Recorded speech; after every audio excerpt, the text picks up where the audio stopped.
You will own nothing and you will be happy.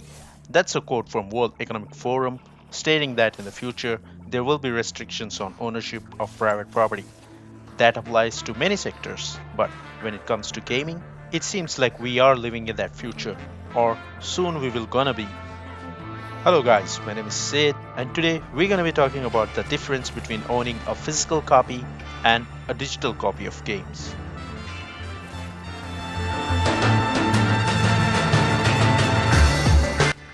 Well, just right off the bat, I'll say it, I love physical games.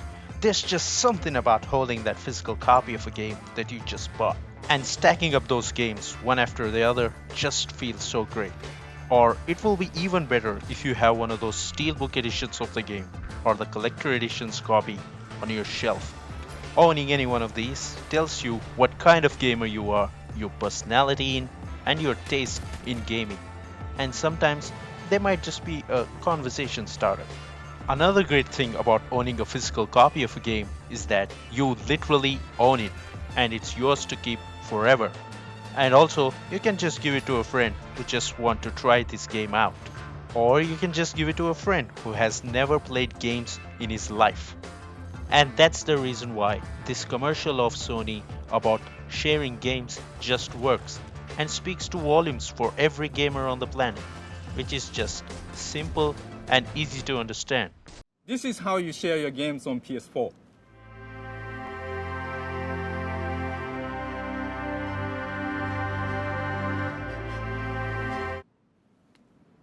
Thanks. And once you are done with this game and have no intentions of playing it again, you can just sell it too. But the gaming industry now has shifted their focus on a service based model, which is not a new concept in the software world. A good example would be Adobe. Back in the day, if you have to buy an Adobe Photoshop software, then the only way you could buy it in a physical version, that is, a disk version, where you have to install it on your computer device and start using the product. But now, the model has completely shifted to a subscription based model. And seeing the success that the Adobe has on its product, the gaming companies will try to move on to the service based model too. And thus, the gaming companies are also heading towards a full digital only practice. Just look at the recent release of PS5 Pro. It doesn't even come with a disk drive, forcing us to go complete digital.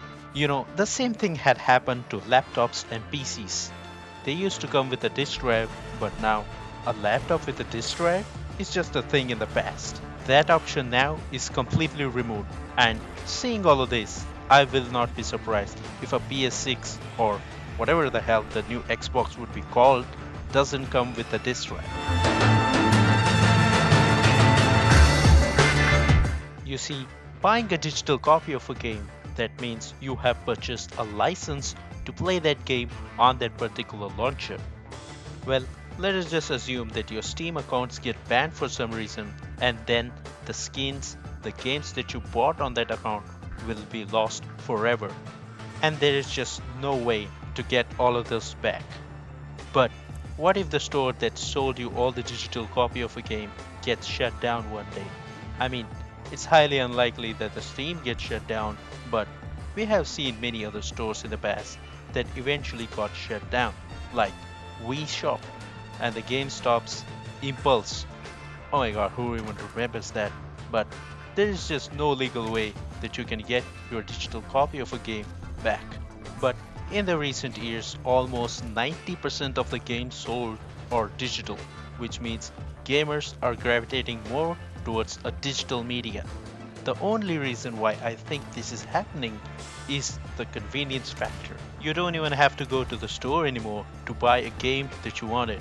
Just enter the credit card info and make a purchase, and you are ready to play the game. Hell, you can just preload the game and enjoy it whenever you are done with all of your work. Another reason that I can think of is the maintenance. Sure, the cases are there to keep your disk safe, but intentionally or not, we are most likely to damage them with scratches and all. And if you're like me, then you will completely forget on which case does your game is. Like when you open a case only to find out that the game that you're looking for is in another case. like a God of War in Metal Gear Solid 5 and a Metal Gear Solid 5 in the Bloodborne case. Comment down below if this has ever happened to you. And also, it will be a great convenience when you move to a new place to live. Instead of piling those boxes of games, you can just have it in your hard drive or on your account. And the most important thing about digital games is that pricing.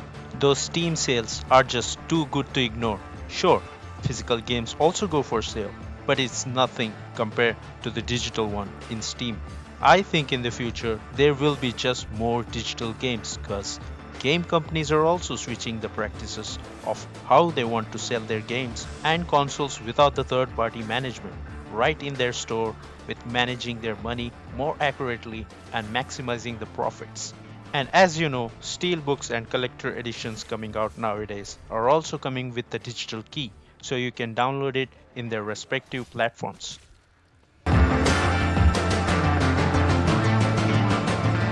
Now, we have seen the downfall of physical games, but the gaming industry is just putting an end to the physical version of retro games. Like, if you are in your mid 20s right now, then the games that you grew up playing with are now considered to be a retro games. These games are now met with a sad end as the support for the preservation of these games is no longer available because the US Copyright Office has denied the request of DMCA that would allow digital access for the preserved games. VGHF, that is Video Game History Foundation, has lost a 3-year battle for the petition to allow libraries and archives to remotely share digital access to the out of print video games, meaning that you can no longer have access to the digital libraries and archives of these retro games that run through emulators, as around 87% of all video games released in the US before 2010 are now out of print or no longer in the making. But what if you really want to buy those games? Then you have to pay an exorbitant amount of money, or you have to buy an hardware that defined the retro gaming market. This really goes to show that how little the gaming companies care about the games that no longer make money for them. If the game no longer perform in the sales or in any in-game microtransaction, then the companies just disregards the game. They just don't even care about the hard work and the craftsmanship of the devs that went into making those games. I believe that the games are art. They are a beautiful combination of music, cinema, and programming. They should be preserved, or at least be accessible for the people, because art inspires other artists to do something new and different. A good example here would be Dark Souls. These games have inspired Neo, Black Myth Wukong, Star Wars Jedi Fallen Order, and many other games to take a same approach for a challenging combat in the video games, and made a separate genre for this kind of games that we call Souls-like games. These are the games that are universally beloved by many other gamers, and they also share their stories about how Dark Souls changed their lives. As you can see, it's a really sad sight to see for those retro games that we all grew up playing with, and I thought this topic was worth mentioning in this video.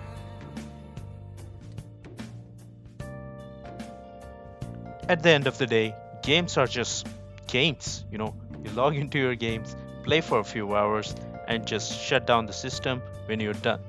It doesn't matter if it's physical or digital game. But there's just something about the physical version that I don't want to get extinct.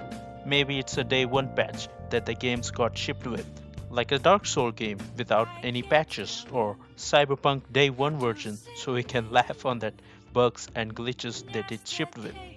But it is just my take. What do you think about all of this? Do you prefer the games in physical version or the digital version? Let me know that in the comment section below, and I will see you on the next one.